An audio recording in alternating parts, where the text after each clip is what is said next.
Sobrang daming duckweeds na nakuha natin sa ating tanks and tubs. Tara!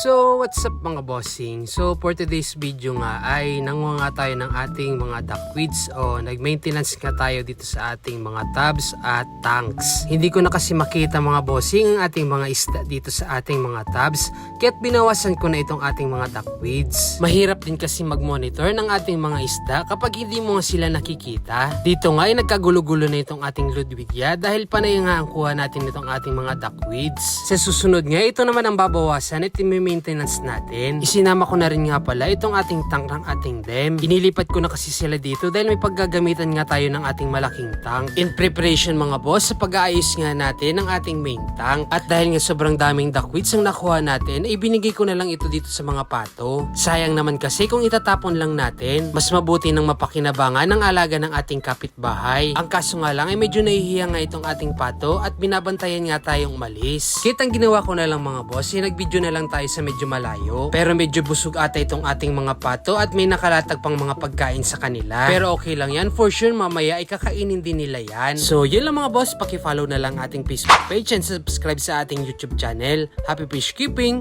Peace!